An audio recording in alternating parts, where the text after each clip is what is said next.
The year 2024 begins with consultations in the political terrain, collaborations between the federal and state governments in tackling the persistent challenges of food security and job creation. Bayelsa, Imo, and Kogi states soon to begin a new cycle of 4 years of state helmsmanship. But what is new in those states? In Edo and Ondo states, the politics is bubbling very nicely with some early entrants promising El Dorado. Also on political update today, Interparty Drive State Council may be in need of some advice of its own. We have these and more on our lineup. I'm Fisayo Ogunfuyi. Welcome.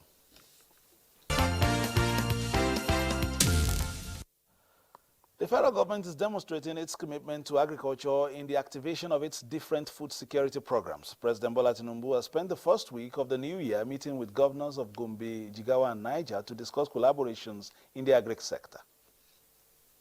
To ensure constant food supply. Food security is one of the priority areas focused on in the Renewed Hope agenda. The government of the day gave first expression to that with the declaration of state of emergency on the sector. And the first manifestation was the National Wheat Development Program. We launched the dry season farming with 120,000 of land in Jigawa. Out of the 120,000 hectares of land intended for wheat production, Jigawa State was allotted 20,000, a further confirmation of the state's status as a leading producer of wheat in the country. Apparently keeping tabs on the program, President Tinubu received Governor Umar Namadi of Jigawa State, who confirmed that the program has taken off with the right momentum in his state.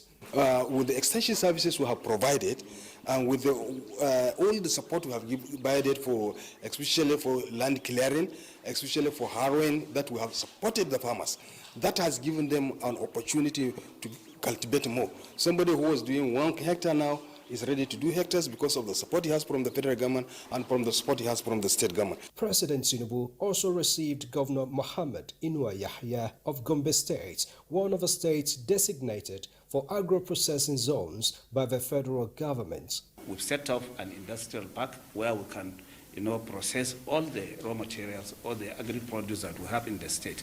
I think if all states will key in and work in tandem with the federal government, we shall easily reach the destination. Governor Mohammed Bago of Niger State was also on a similar visit to the president. You will have seen the emphasis on agriculture and also the 500,000 hectares the government is planning to farm this 2024. And Niger State has already provided itself as a pilot state for that project, and that we are also ambitious to also match with the federal government 500 for 500.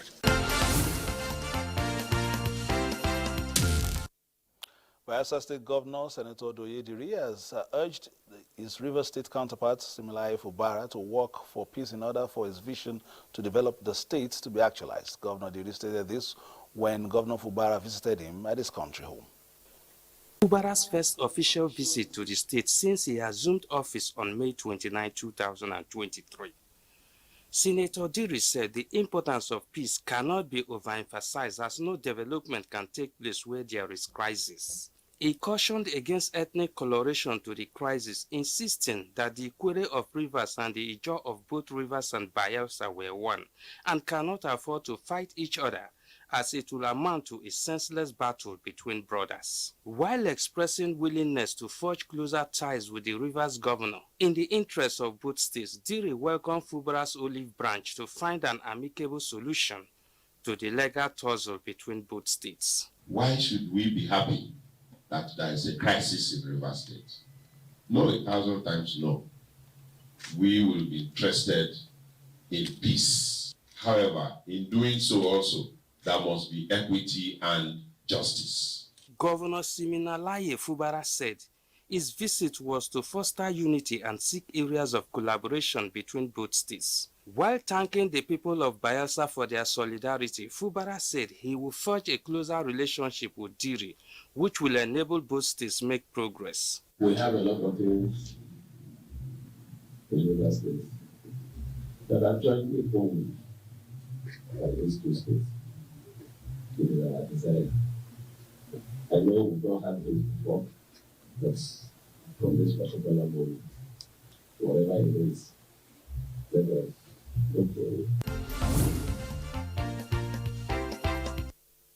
All right, from the subnationals to the party front now, the Action Democratic Party, ADP, has rejected the outcome of the election of the Inter-Party Advisory Council on the ground of irregularities. The December 18, 2023 IPAC election aimed at electing a new leadership produced Maman Dantele of the Allied People's Movement, APM, as winner of that election with 10 votes. And closest rival, Yabagi Yusuf Sani of the Action Democratic Party, ADP, and sitting chairman of IPAC, securing 8 votes. National Organizing Secretary of ADP, Alex Mayanga, while addressing newsmen at the party secretariat in Abuja, said after investigation, some irregularities were discovered and the party has therefore rejected and taken legal action. The Electoral Committee, which was supposed to be composed of 3 members, was illegally whittled down to 2 members. Added to the above, eligible contestants were unjustly disqualified. The court, in its motion ex parte, directed IPAC to maintain the status quo, allowing Engineer Yabagi Yusuf Sani, led executive committee, to continue piloting the affairs of the council until the hearing and determination of the motion. Alex Mayanga said while the party will continue to uphold democratic values and the rule of law, IPAC, he said, should serve as an example to political parties in guaranteeing good governance and transparency.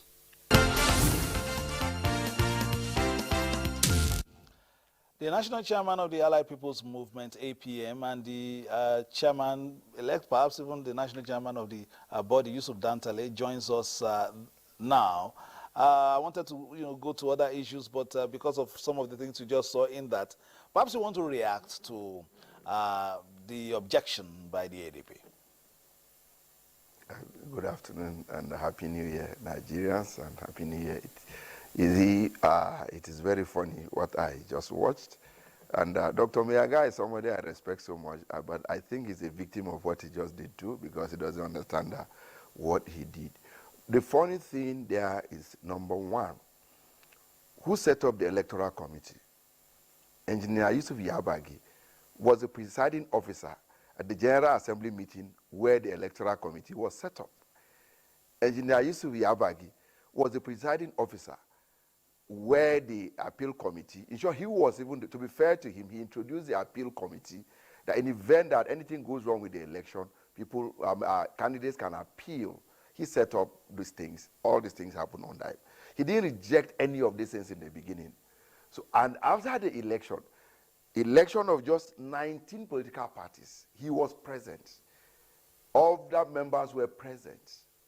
The election was, he predicted the election as being fair and that democracy was at play, okay, and he congratulated me on that day and accepted defeat, believing that IPAC under my leadership will do something better than he did. And we all left. And then just for us to come back from holiday, and then we said nobody knew that there's any matter in the court where people have gone home to go and felicitate with their people during the festive period. Somebody is in Abuja looking for a court injunction to procure. Yes, the court must have been misled into giving that in what they did. But that will not stop IPAC from functioning. It's just one man who is a deviance, and that is not a surprise to us, because even in his party there's no democracy. In his own home there's no democracy. So we don't expect, and that is what I don't want you to cast aspersions. Let's just focus on the issues at hand, and let's look at since you're an umbrella body, an advisory council to parties, and it seems to me as even conducting elections among 19 members, just 1, 2, 3 to 19 is having these issues. What is happening? What's the status quo? I understand that you continue with your activities, or are you waiting to show your face in court first before you continue? If you are not listening, I think you didn't listen very well. What I said earlier was... I'm listening. I'm just trying to get you to say, exactly what the status is now. Okay, you didn't know before you went on holidays. Okay, now, a court has said state action first. The status as at 18th of December 2023 was that there was an election of IPAC, executive national body, and I was elected with other members into the council. And on the 19th, we took oath of office and we assumed responsibility in those capacities immediately. So the order coming from the court is like having an abortion after the child has been delivered.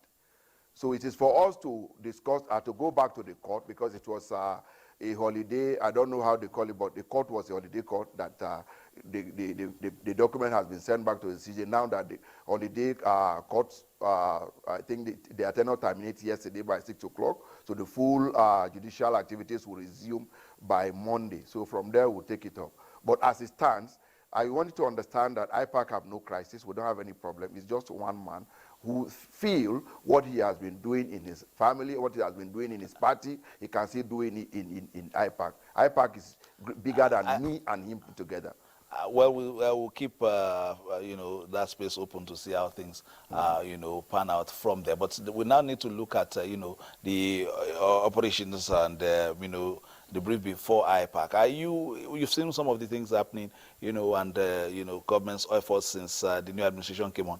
But are you interfacing with the government of the day?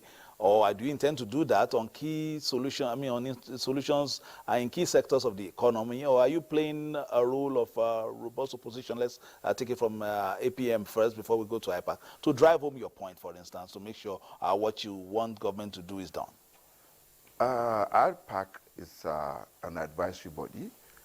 Both the government in power, the parties in opposition are all members of the Inter-Party Advisory Council. So IPAC does not play opposition politics. No, I'm saying before we go to the IPAC level, from the perspective of the APM, which is your party, how are you playing your politics? Are you collaborating with the government of the day in finding solutions in key sectors of the nation's economy, or is it the robust opposition in perhaps being a bit telling them your point at every point, and bringing the government to bear on issues that you don't perhaps agree on? While playing politics, we should understand that what we all want in every political party is to capture power and ensure that that power is translated into good governance that will affect the lives of the people. So if after election the government has been elected, after election and the government have emerged, the right thing to do is to work with the government, advise the government on what we need to do, or what can be done, or what should be done to ensure that we have a better socio-economic environment for the people.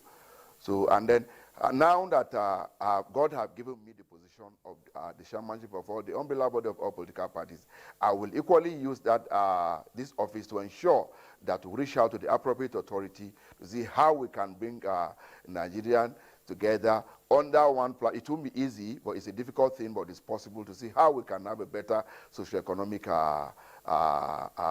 environment for all Nigerians. That is all. All right, in terms of party engagements, the last year was for the general elections and some off-cycle elections in November as well. But most times what we see is a lull in these activities, especially expect when we get to, elections. How do you intend, for instance, to create a robust, encourage parties to create a robust, interaction with the citizenry? That everything is not just around these 4-year cycles and the elections per se, that we understand where your viewpoint is. So that perhaps a lot of people will say this cross-carpeting we keep on seeing will reduce and it will be an ideologically based political space. It's simple. Now we have this platform, Inter-Party Advisory Council, and we should all understand that all political parties have their different constitutions, they have their different manifestos, but the good thing is that in the end, we all want to see that we have a better Nigeria for all of us. So what we do is to come together, work as a team, consolidate the various constitutions, and then the good things, ideas that all the political parties have to filter and then bring what can we do, what can we send to the government, how can we advise the government. At least let's have at least a less crisis-ridden society, both in the polity and in the economy, to see that we move. Because if Nigeria is better, it's for all of us. If the government fails, God forbid, it's the failure of all of us. It's the common man that will suffer. So the success of the government should be uppermost in our approaches to everything we do. All right, in the past year, I remember that I recall that we met once or twice at the National Coalition Center when it was getting a bit to head in terms of the announcements and all that. And you made some of your, views known as far as the, electoral, processes, are concerned. Now we have off-cycle elections later in the year, and there will be some timetable, of course, from INEC itself. But what are your expectations this year? What have we learned from last year, both the joint elections and the off-cycle elections, that you want us to bring forward, perhaps to reduce some of the less than sure steps that we took in the course of those elections? Thank you. I don't want to say much on that, but in the Party Advisory Council, we have a lot of committees, and one of the major standing committee is the Conflict Resolution Committee. And this Conflict Resolution Committee is meant to accommodate some of the divergent views and positions, and look at the enabling laws too, and where we think there's need for us to intervene, advise the National Assembly, the appropriate lawmaking bodies, advise INEC, and come together with another a position to see how we can have an improved system, both in the electoral system and the democratic space in general. All right, before we let you go, let's take one more report and then we'll come for our final thoughts. In a bid to ensure effective, efficient, as well as strategic dissemination of information on the achievements of the President Bola Tinubu's renewed hope agenda, the Voice of Nigeria and the News Agency of Nigeria set to collaborate with each other. And this came to the fore when the Director General of the Voice of Nigeria, Jibrin Ndache, in company of the organization's management team, paid a courtesy call on the Managing Director of the News Agency of Nigeria, Ali Muhammad Ali, in his office in Abuja. To work with you, sir, to help in amplifying the positive of this administration, President Bola Tinubu, the renewed hope agenda. We are lucky the Minister of Information too, and the National Orientation is also a media person who understands the importance of strategic communication and the need for us to consistently and continuously push positive narrative about our country to the world, and we have a responsibility to consistently do that. We are determined in none to change the depressing narrative of the cup being half empty. We see that half full. So a new partnership, we welcome them. We have no alternative actually than to collaborate, to partner, so that we change this perception about Nigeria. We take the good news.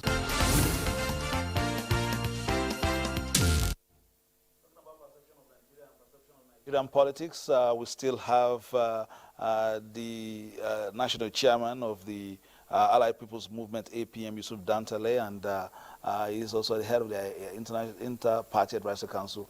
At the moment, of course, we also get that resolved also in the course of the month. But one thing that comes to mind immediately when we talk of political parties, is how you galvanize people, in terms of your ideologies and all that. What are your expectations this year? As one a party leader and for somebody also who is, firmly in the political scene. What do you want? What are the things that you expect to see later so that we can advertise the Nigerian democracy in the best possible light? One thing I'm confident about is Nigerian democracy will never fail. I believe in what is happening today, and I know that Nigerians, we don't have another country other than this country, and if we have any responsibilities to ensure that we guide jealously what we have and to see that we improve and then have better, because other countries in Africa look up to Nigeria for leadership. So as such, with that subconsciousness, we should do the best we can to see that we are better. At one or two occasions, Nigerians go to most electoral commission of other countries, African countries, they come to Nigeria to learn a lot of things. And then election in one of the states in Nigeria is just like election in the entire country, in one of the countries in Africa. So we have the largest democracy, we have the largest economy in Africa. So we have to be mindful and see that whatever we do to protect the interests of Nigeria first. And that is what we'll continue to preach and we'll continue to work for we're using the platform of the umbrella body of all political parties in Nigeria. All right, before I let you go, after the things that we saw, the new developments, the new entrants in the scene, the new parties that captured the imagination of Nigerians in the general elections, and perhaps to some, to a lesser extent, in the off-cycle elections. Would you say, what people call the smaller parties are no longer small now? Are they getting bigger, or are the bigger or so-called bigger ones, are they eating deep into, the membership of the smaller ones? Before the 2023 general elections, it was about 2 or 3 political parties.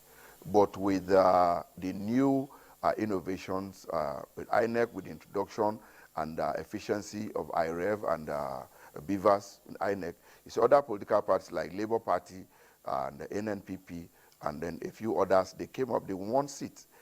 This is the first time we see an Okada man defeating an incumbent House of Reps member, a taxi driver defeating a sitting senator. This has never happened before. That tells you that the system is improving and will get better as we go on. There's no Okada man now at the National Assembly. Everybody is in Jeep. Yes, that was then, before the election. We had the story in Kaduna. We had it in the southeastern part of the country. So that tells you that the system is improving, and I strongly believe that we'll work towards more improvement of the system.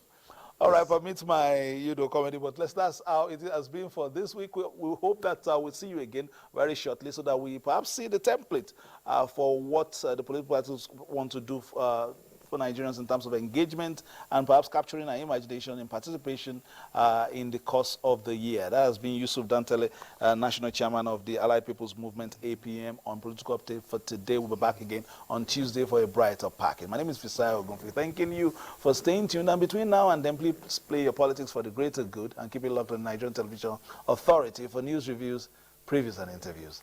Bye-bye now.